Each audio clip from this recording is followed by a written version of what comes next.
किसी भी देश के वर्तमान का यदि आकलन सही मायने में करना हो तो प्यारे विद्यार्थियों, उसका इतिहास हमें अवश्य ही जानना चाहिए, क्योंकि इन प्रश्नों के कहीं न कहीं उत्तर हमें इतिहास में अवश्य मिलते हैं। आइए इस पाठ के महत्वपूर्ण प्रश्न करते हैं और समझते हैं उन सभी कारणों और परिस्थितियों को। प्रश्न 1, भारत पर पहला विदेशी आक्रमण किसे माना जाता है? 712 में मोहम्मद बिन कासिम द्वारा सिंध पर आक्रमण। नंबर 2, भारत का प्रमुख प्रवेश द्वार किसे माना गया? उत्तर पश्चिम भाग, जिसमें पंजाब और राजस्थान का एरिया, क्योंकि यहाँ से विदेशी यात्री, व्यापारी और आक्रमणकारी बार बार प्रवेश करते थे। नेक्स्ट, प्राचीन काल में भारत में आए विदेशी आक्रमणकारी कौन थे? विद्यार्थियों, यूनानी, शक, हूण, कुषाण, पार्थियन आदि। नेक्स्ट, विदेशी आक्रमणकारियों के मुख्य उद्देश्य क्या थे? आंसर, साम्राज्य विस्तार, महत्वाकांक्षा, आर्थिक व व्यक्तिगत शत्रुता। नेक्स्ट क्वेश्चन, प्राचीन काल में भारत को सोने की चिड़िया क्यों कहा जाता था? आंसर, प्राचीन काल में भारत का हर वर्ग देश की आर्थिक गतिविधियों में भरपूर योगदान करता था तथा घर घर कुटीर उद्योग, लघु उद्योगों का जाल बिछा हुआ था और शिक्षा व्यवस्था ऐसी थी कि देश विदेश के लोग उच्च शिक्षा के लिए नालंदा, तक्षशिला जैसे विश्वविद्यालयों में पढ़ने के लिए आया करते थे। नेक्स्ट क्वेश्चन, विदेशी आक्रमणकारी किस रास्ते से भारत में दाखिल होते थे? आंसर, समुद्र मार्ग से, पश्चिम तट द्वारा, उत्तर पश्चिम दिशा से अर्थात अफगानिस्तान की तरफ से, खैबर, बोलन और गोमल दर्रों के रास्ते से, और इसके अलावा मकरान और समतल मरु प्रदेश के रास्ते से। नेक्स्ट क्वेश्चन, भारत पर बार बार विदेशी आक्रमण होने के पीछे मुख्य कारण क्या था? आंसर, भारत की समृद्धि एवं संपन्नता तथा शक्तिशाली केंद्रीय सत्ता शक्ति के अभाव के कारण बार बार आक्रमण होते थे। नेक्स्ट, मध्य एशिया में विशाल साम्राज्य की स्थापना किसने की? आंसर, अरब वासियों ने या अरबों ने। नेक्स्ट क्वेश्चन, खलीफा मुआविया के समय यानी कि 661 से 680 सिंध पर कितनी बार आक्रमण किए गए? कुल मिलाकर 6 बार आक्रमण किए गए, लेकिन ये सभी असफल रहे। नेक्स्ट, खलीफा वालिद से किस गवर्नर ने सिंध पर आक्रमण की इजाज़त मांगी? आंसर, अल हज्जाज ने। नेक्स्ट, सिंध पर आक्रमण का तत्कालीन कारण क्या था? श्रीलंका से लौट रहे अरब व्यापारियों के जहाज़ों का देवल के निकट लूटा जाना। नेक्स्ट क्वेश्चन, किस खलीफा ने सिंध पर 6 बार आक्रमण किए? आंसर, खलीफा मुआविया ने। नेक्स्ट, अरब व्यापारियों पर समुद्री लुटेरों ने किस स्थान पर लूटपाट की? आंसर, देवल नामक स्थान पर। सिंध के राजा दाहिर व अरबों के बीच युद्ध कहाँ हुआ? आंसर, 712 ईस्वी में सिंध के अंदर अरोड़ नामक स्थान पर। नेक्स्ट, परमल देवी और सूर्या देवी कौन थी? आंसर, राजा दाहिर की पुत्री। अल्पतगीन कौन था? गजनी का एक तुर्क सरदार।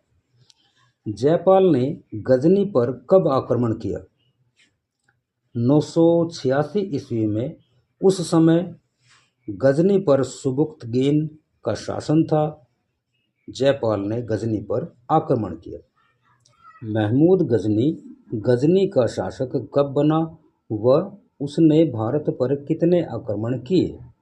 आंसर, वह 997 में गजनी का शासक बना तथा उसने भारत पर 1000 से 1027 के बीच कुल मिलाकर 17 बार आक्रमण किए। नेक्स्ट क्वेश्चन, महमूद गजनवी के आक्रमणों का मुख्य उद्देश्य क्या था?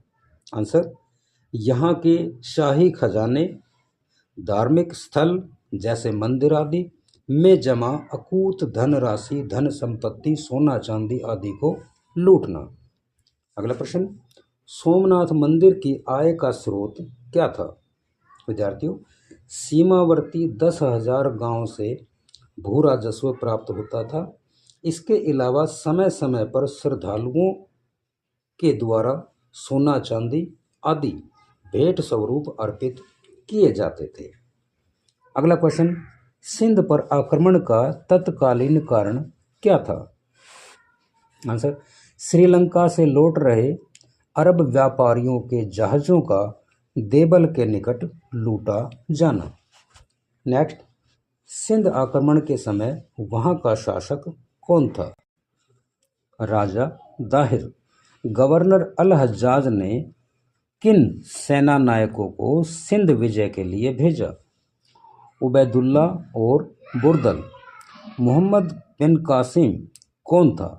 आंसर, गवर्नर अल हज्जाज का भतीजा व दामाद। 962 ईस्वी में गजनी का शासक कौन बना? आंसर, तुर्क सरदार अल्पतगीन। भारत पर 17 बार आक्रमण किस शासक ने किए? 1000 से 1027 तक गजनी शासक महमूद गजनी ने। नेक्स्ट, चक्रा स्वामी का मंदिर कहाँ स्थित था? थानेश्वर, कुरुक्षेत्र में। सोमनाथ का मंदिर कहाँ स्थित है? गुजरात में, बेरावल में। सोमनाथ मंदिर की आय का स्रोत बताएं। प्यारे विद्यार्थियों, बता चुके हैं, एक बार फिर रिपीट करते हैं कि 10,000 गांव से राजस्व प्राप्त होता था। इसके अलावा समय समय पर दान दक्षिणा आदि मिलती थी। सोमनाथ मंदिर पर अधिकार करने में महमूद गजनवी को कितना समय लगा? आंसर, 3 दिन का समय लगा। महमूद गजनी के बाद किस आक्रमणकारी ने भारत पर शासन किया? आंसर, गौर के शासक मोहम्मद गौरी ने। अगला क्वेश्चन, नायिका देवी ने गौरी को कहाँ परास्त किया?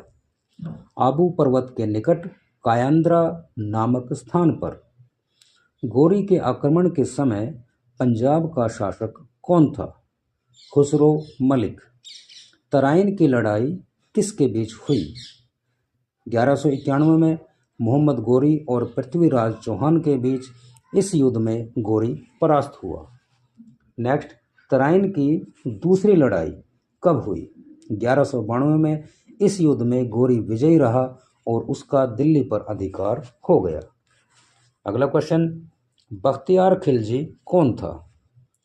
मोहम्मद गौरी का प्रमुख सेना नायक। नालंदा विश्वविद्यालय को किसने जलाया, नष्ट किया? आंसर, बख्तियार खिलजी ने। यहाँ पुस्तकें इतनी अधिक थी, बताया जाता है कि आग 3 माह तक धधकती ही रही। कुतुबुद्दीन ऐबक कौन था? मोहम्मद गौरी का दास एवं उत्तराधिकारी, जिसने 1206 में मोहम्मद गौरी की मृत्यु के बाद दिल्ली में गुलाम वंश की स्थापना की, जिसे दिल्ली सल्तनत के नाम से भी जाना जाता है। नेक्स्ट, 13वीं-14वीं शताब्दी में मंगोलों ने किसके नेतृत्व में भारत पर आक्रमण किया? 1297 में कादिर खां और 1327 में तारमशीरीन के नेतृत्व में भारत पर आक्रमण किया। मंगोलों ने लाहौर पर कब आक्रमण किया? 1241 में। अगला प्रश्न, तैमूर लंग कहाँ का शासक था? समरकंद का। तैमूर ने भारत पर कब आक्रमण किया? 1398 में। बाबर कहाँ का शासक था? आंसर, फरगना का। पानीपत की पहली लड़ाई कब व किसके बीच हुई? 1526 में। बाबर और इब्राहिम लोदी, जो कि दिल्ली सल्तनत का सुल्तान था। अगला क्वेश्चन, खानवा का युद्ध किसके बीच हुआ? बाबर और राणा सांगा के बीच। इसमें बाबर विजयी रहा। नेक्स्ट, चंदेरी का युद्ध किसके बीच हुआ? 1528 में। चंदेरी नामक स्थान पर राजपूत मेदिनी राय और बाबर के बीच।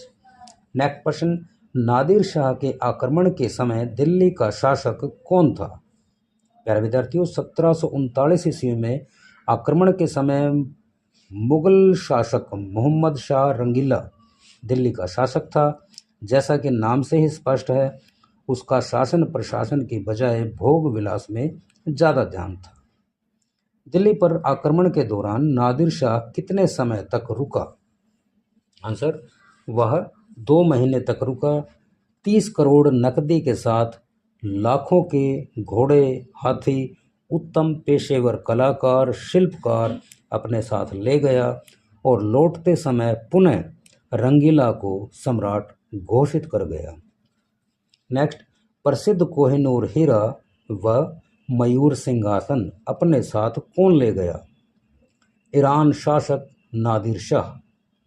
अगला प्रश्न, पानीपत की दूसरी लड़ाई कब हुई?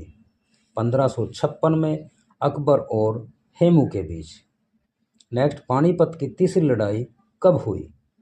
1761 में अफगान शासक अहमद शाह अब्दाली और सदाशिव भाऊ के नेतृत्व में मराठों के बीच। अगला प्रश्न, विदेशी आक्रमणों में सबसे ज़्यादा कौन सा राज्य प्रभावित हुआ? आंसर, पंजाब। प्यारे विद्यार्थियों, इसी के साथ इस पाठ के महत्वपूर्ण प्रश्न समाप्त होते हैं। मिलते हैं नेक्स्ट वीडियो में, तब तक के लिए थैंक यू।